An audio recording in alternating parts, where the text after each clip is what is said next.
Here's Sandy. Okay. All right. Are you gonna shut that then? Like, will you? Are you keeping going? Oh. So we can edit that out. Okay. As long as you can upload it to that, Okay. then yeah. Okay. All right, guys. I thought we'd spice it up a little bit and do more of a real classroom setting than just me screenshotting things. So here we have our Bearded Dragon Productions. You've met Sandy. He's the star of our show, but we actually don't know if it's a he or a she yet. So it is the star of our show. On Google Classroom, I put down Mao versus Deng in a document that I'd like you to use to follow this lesson. Here you see you have Mao Zedong and Deng Xiaoping, and this graph is showing you how much the gross domestic product rose during each person's reign. And obviously Deng Xiaoping has a better GDP. So on your handout it says which leader was more successful. I think that you can see that right here, Deng Xiaoping, that hurt, is going up and up and up. Okay, so you see here, who was he? If you look at this overview, it's real quick. He comes to power after Mao. He leads the People's Republic of China until 1992. He abolishes the communes. He allows farmers to own their own farms, and he allows people to sell goods, and he opens up China to foreign trade. And so he is directly responsible for us saying made in China. It's made in China today. Wait. Deng Xiaoping.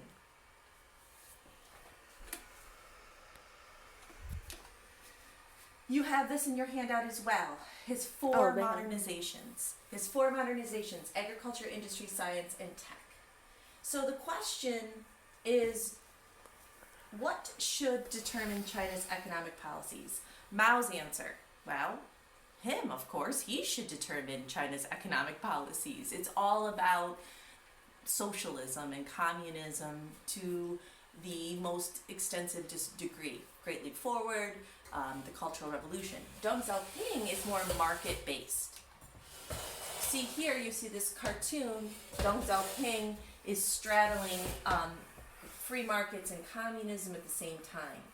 And so this question says, how should government motivate workers to produce more? Mao's answer would be propaganda, beatings, yelling, hurting people. Deng Xiaoping would say the market should influence wages. Those kinds of things should influence the market. Here again you see, what should China's relationship with foreign countries be? Mao wanted to be self-sufficient. He wanted a China that only supplied China. We know that that's very difficult in this day and age. Deng's answer was, let's open up trade. Let's sell Chinese goods to other countries. So let's look at some propaganda from Mao to now. Here you see Mao's Great Leap Forward. The hogs of the commune must be raised to be fat and big. She's happy. The pigs are fat.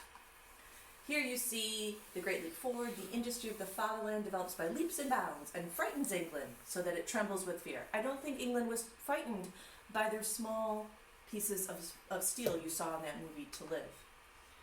October 1958, blast furnaces rise in level ground, releasing red rays everywhere. Okay. Everybody comes to beat the sparrow. There was a campaign to kill the sparrows because the sparrows were eating the bugs before. And then the sparrow campaign was to kill the sparrows so that they wouldn't eat the grain that they were producing. But the problem is sparrows eat bugs, and there's a whole bunch of sparrows that are killed and bugs increase, and then they have another problem, and that's the problem with the bugs. Everybody gets to work to destroy the four pests. Remember that four. Four is a special number in Chinese society.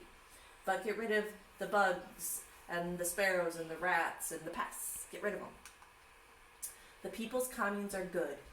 Now, in anything that you've read or looked at, this is a magical place, this commune. This is not real. These are not what the communes look like. The communes were barely surviving. In February 1959, the vegetables are green, the cucumbers are plump, the yield is abundant, the girl is happy. Everybody's great. Then we get the Cultural Revolution propaganda. Mao on top of a mountain, young. And I don't know what he's looking at. Okay. So, 1966, criticize the old world, build a new world with Mao Zedong thought as weapon. I like how this guy's like, he's doing this, he's got his red book. Notice that people are starting to wear similar clothing as well. Here we go, scatter the old world, build a new world, 1967. Everything that's new is in red, everything that is old and bad is in black. Here, Chairman Mao will be with us forever, forever and ever. And remember, they make him tall and make all the people see again. They're starting to wear more similar clothes, the red armband, the red book. To the villages we go, to the borders we go, to the places we go, but we don't go to school. And so a whole lost generation does not go to school.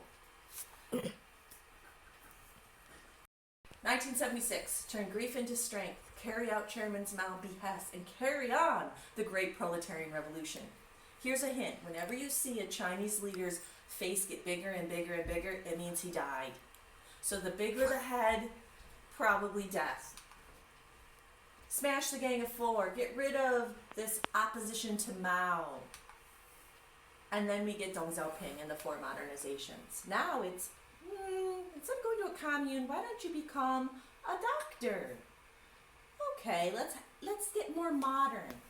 Let's go to the disco, even though it's 1984, and disco was in the 70s. China is a little slow. Let's have one kid, and don't worry if it's a girl. It's okay. It's okay. It could be a girl, even though we know what's going to happen to the girls. What's going to They're happen? going to be adopted. They're going to be killed in the womb, because in Chinese society, if you're only going to have one kid, it's better to have a boy. Oh. But again, really, see, they're not wearing the uniforms. They're wearing more modern clothes. They're not carrying the red book. They're happy. Still happy. Happy, happy. That's Diesel. February, love Get people. out of the shot. Diesel, come here. Okay, let's be nice for them. There. That's getting cut out. Sit down. Yeah. Hey, love the people. Shh. The age of smiling. Do you notice what is in the background? What product is that? Class, what product is that? Fish, What do you think that is? cake, fish. It's not cake or fish. Your mom. It's not your mom. Food, flowers, trees, bakery. What does this look like? I don't know. I see cake. What Mom, brand? it's fuzzy. We don't know. Pepsi. That's Pepsi comes to China. Lots of because that looks like American Pepsi. products That are- looks like Pepsi. You know what? I think my class, my 10th grade class, would have gotten that. Okay. I'm like 6 months younger than All that. right. The return of Hong Kong. Hong Kong was given to England in the Opium Wars on equal treaties. In 1997, it comes back. Deng Xiaoping says, let's have one country but two systems. Okay? So today, Hong Kong is more capitalistic. Uh-oh, what happens to Deng?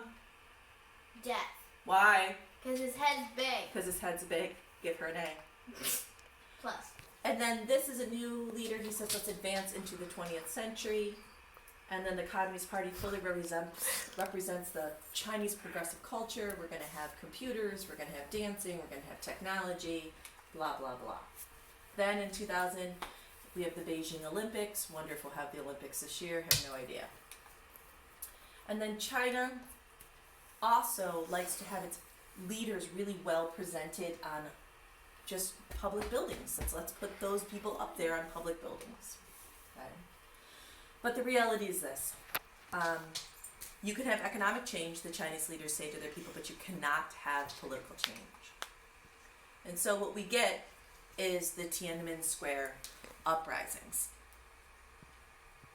We're watching the video with them.